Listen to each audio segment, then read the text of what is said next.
Ayun, magandang gabi po, Pastor. Nagpapasalamat lang po ako sa Panginoon una sa lahat kasi napunta po kami sa CBBC. Binigyan kami ng pastor na katulad niyo po na kami ay doon inubog sa salita ng Diyos sa kabila ng yun, yung mga nararanasan kayo mga pagsubok sa buhay pero nakikita namin na hindi niyo pinapakita sa amin yung nararanasan niyo kundi patuloy niyo pa rin kami ginagayad kung paano sa pananampalataya, paano maging tapat sa Panginoon. At yun yung pinagpapasalamat ko po sa Panginoon na yun, sabi ko nga, hindi man ako nagkaroon ng tatay physically pero spiritually ay binigyan ako sa Panginoon. Yun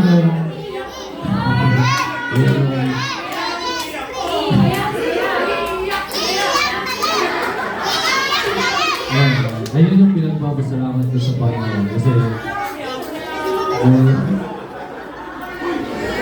ito niya tayo na. Yun yung pinagpapasalamat ko sa Panginoon na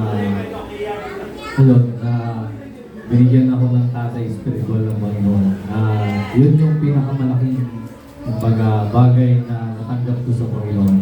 Then, papasalamat din ako sa Panginoon kasi ayun, natuto ako bilang isang tatay kung paano ko i-guide yung pamilya ko pagdating sa gawain ng Panginoon at sa paglilingkod sa Panginoon. At papasalamat din ako sa Panginoon kasi dito sa church, hindi lang patungkol sa salita ng Diyos yung tinuturo, kundi pati sa pagiging tatay, pagiging haligi ng tahanan, at yun, patungkol sa pamilya.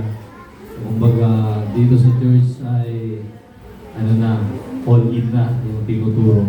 Hindi lang sa salita ng Diyos kundi buong pati sa pamilya kasama. At yun po yung pinagpapasalamat ko at natutunan ko dito sa church, lalo po sa ating pastor. At yun po yung pinagpapasalamat ko din sa Panginoon na natuto po ako sa pamamagitan ng ating pastor. Yun, sabi nga kanina na pastor natin ay hindi katulad ng ibang pastor na talagang nakikipag sa mga tatay kasi nga sabi mahihain. So dito kumapal yung mo sa church kasi mahihain po ako sa labas dati. Pero kumaga dito yung na-improve yung sarili ko sa church pag makita ng salita ng Panginoon na hindi ka pwedeng maging yung lagi ka lang tahimik, hindi ka lang sasalita. Diba? Pero kayo dito tinuturo sa church kung paano mo i-improve yung sarili mo. At yun yung pinagpapasalamat ko sa Panginoon kasi binigyan ako ng pastor na yun, nagtuturo siya ng ganun kapag magitan ng salita ng Panginoon. Panalangin ko sa Panginoon, yun, sabi nga na tatanong ako minsan, sabi ko, bakit nagkaroon ng sakit ng ganun si pastor? Pwede naman sa iba. Yung deserve ng iba, diba? Na magkasakit ng gano'n. Pero yun, nasa Bible din. Diba? Nasa Bible niya. Pag ikaw ay tapat sa Panginoon, ikaw ay nagagamit sa Panginoon. Yung kaaway talaga. Yung tulad kanina ng preaching, yung pastor talaga yung unang ng diablo. Diba? Kaya yun, sabi ko, kung yung preaching na itong hapon, diba, pastor, ano bang magagawa ko para sa pastor ko? Ayun, pinakita ng Panginoon kung ano yung dapat natin gawin para sa pastor natin. Ayun yan, kailangan natin laging may panalangin. Yun yung panalangin ko lagi sa Panginoon na gumaling ang ating pastor, makasama pa natin siya ng matagal na naglilingkod sa Panginoon. Maraming salamat po pastor sa lahat po ng tinuturo niyo sa amin, lalo na po sa pamilya ko at sa akin. Salamat din po sa panalangin na yun, kahit na may karamdaman kayo, pinag-pray niyo po kami lahat.